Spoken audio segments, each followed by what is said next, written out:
Mammeries, and we're playing Armored Warfare. And today's video is going to be a review of the Centauro 120 Wolf Edition vehicle. This is the second review I've done on the Wolfpack mercenary vehicles, which Armored Warfare has in the game until April 6th. You can purchase these with gold, and there's two ways to purchase them. One is to buy the Wolfpack, which comes with 4 vehicles, and the other is to buy them individually. The price on this one is 7,000 gold. You have to buy it with gold through your account.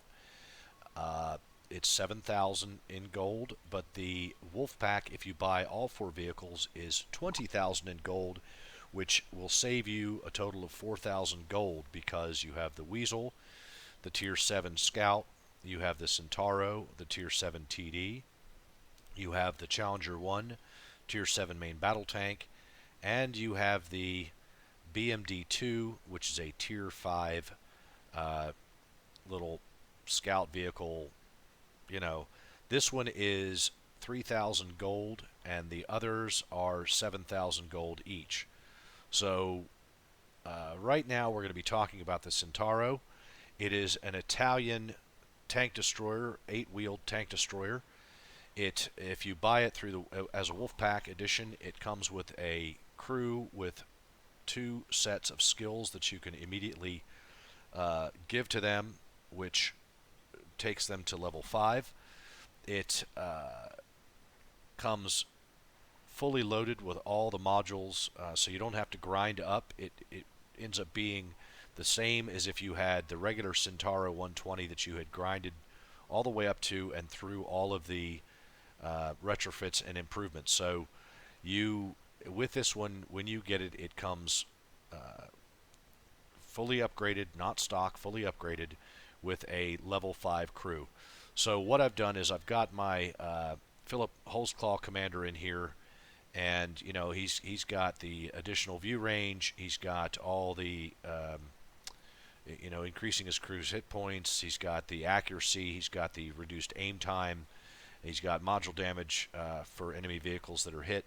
Then for my crew, I have put in the driver who has smooth ride. The idea for me on this is not to necessarily be firing on the move. Typically the TDs are, especially this one, long distance sniper killers. So the idea is that you can sit back somewhere with this enormous gun that does tremendous amounts of damage and fire from long distance and really reduce enemy vehicles to wrecks pretty quickly. But in case I have to shoot and scoot, I went ahead and gave this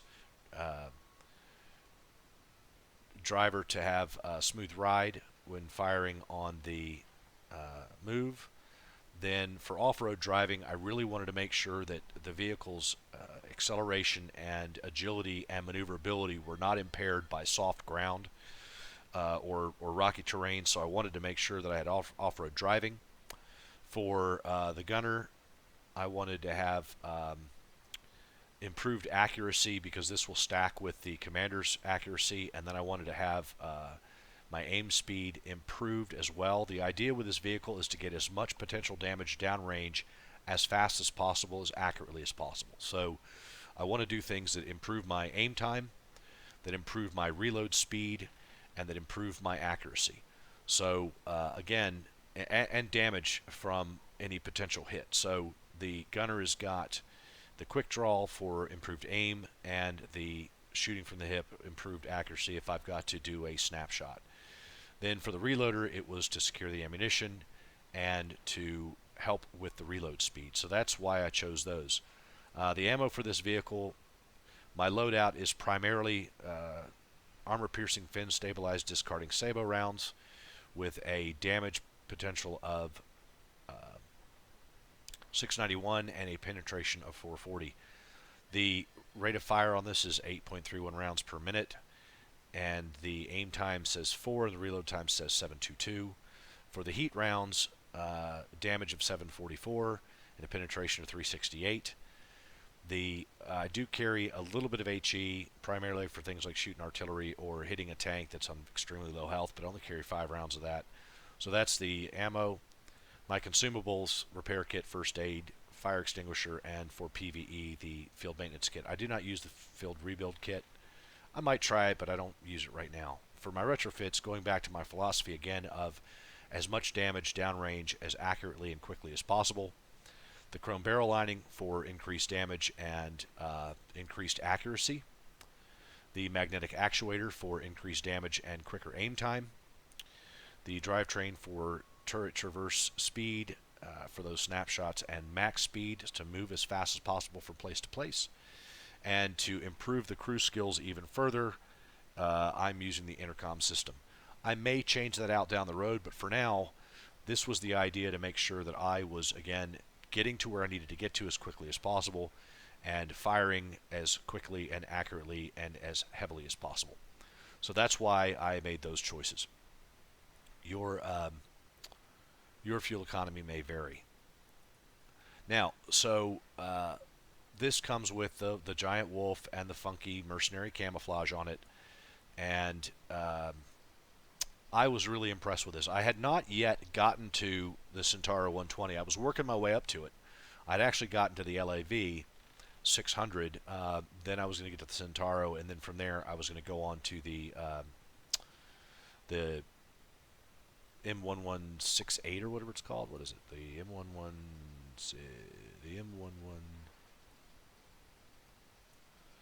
M1128 gun carrier. So that's sort of where I was headed to, and I didn't want to get to the 120 here. I was doing the lav route down to the mobile gun system, but now that I have the 120, I really do like it, and I think I'm going to be really happy playing with that vehicle. So let's get into a game, and you guys can see exactly what I'm talking about. I will. Let's pull up the first game I did in this vehicle today. I believe it's this one, Ricochet. Yep. So let's take a look at this game right here, and you'll see what I mean about the gun. This was a fun match. There's all of us in this match are in the Wolfpack vehicles except for the Chieftain Mark VI, which is also a special premium vehicle. So this is the first time I've actually been in a game where pretty much everybody had the same camo. We looked pretty cool. So Ricochet map. There are going to be in the beginning here. I'm a little quick on the trigger. I need to get a little slower and more deliberate in my firing. And I'm going to be, funny enough, there's this other guy here, Metal Maniac, who is also in a Centauro 120, and he and I are going to play this game pretty much exactly the same. It's having not played this before, I was pretty pleased that my idea of where I should be and what I should be doing obviously matched up with his, so I think we were both doing the right thing here. What you do have to remember, though, is like most of the TDs, this thing has almost no armor whatsoever. I saw that artillery shell coming in, and this is where I screw up with the Metal Maniac. I didn't realize it was there because I was too busy looking down range. But we tried to get to the same spot, obviously. Get on top of this hill so we can do the most damage as fast as possible. As you can see, I'm not extremely on the money when it comes to hitting these things yet, but we're going to start racking up the kills pretty quick. So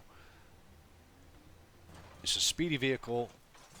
The idea is to shoot and move or shoot from a hidden spot.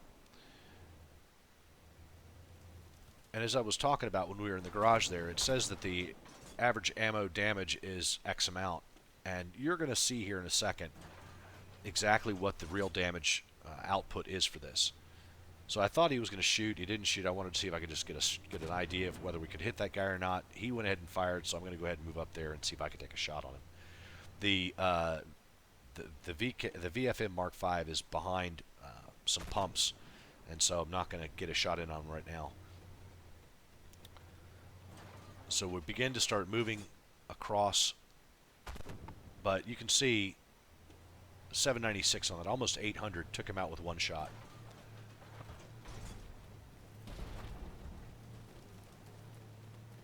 Centauro's moving up. This guy's got 896 health points left. I get 805.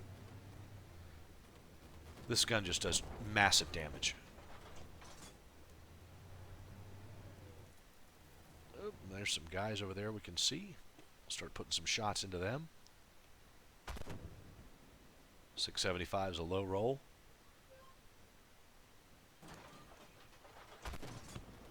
I'll take 555 and kill him. Gonna get a good shot in on this artillery. Gonna get a good shot in on the BMD. Gonna get a good shot in on the Stingray.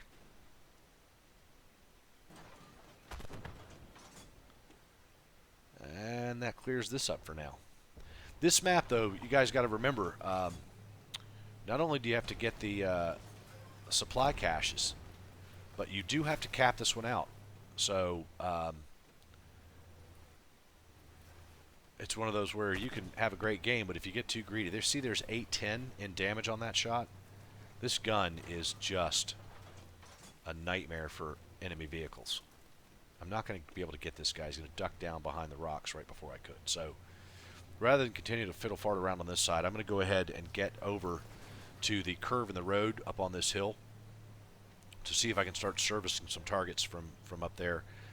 And I will be joined by the other Centauro because, again, he's thinking just like I am. Get up here and get some altitude and service targets. So 649, take that guy out with one shot. Good job. We'll take that one out. Now, I do spend a little too much time up here screwing around. And this is, again, one of those vehicles where you really should not be in the middle of the fight. If you're deep in the middle of it, you've probably done something wrong. This vehicle needs to be standing back, shooting from a distance, just having that gun go to work on targets. But we have an enemy right below us. I'm not seeing any clear shots on any of those guys, so I'm going to go ahead and take a shot at the VFM.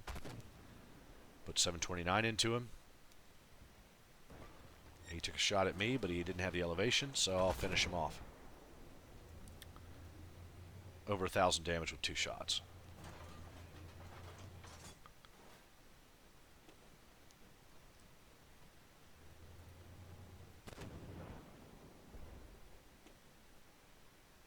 Where's the next one?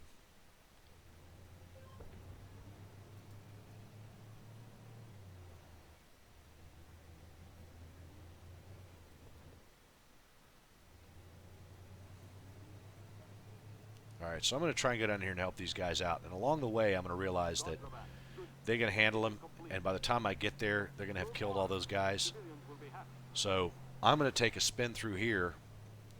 And there's a Stingray that nobody killed and is still floating around down here somewhere. So my idea is if we're going to go start capping, I need to take this guy out. And I think he's right around this corner.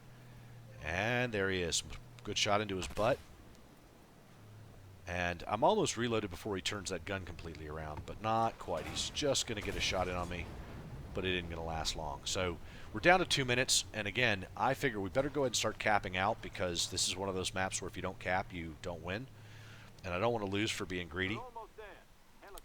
So even though I probably could have gotten a couple more kills in on this, at this point in time, I'd rather just go ahead and take the win. So I let the people know that we are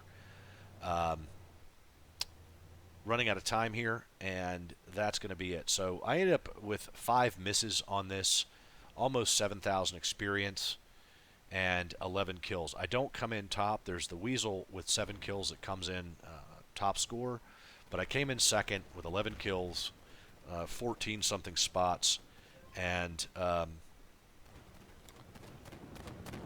I forget how much damage it was, but it's a pretty good game. So again, I recommend this vehicle. Either get it as a standalone for 7,000 gold, or get it in the Wolfpack for 20,000 gold with 3 other vehicles.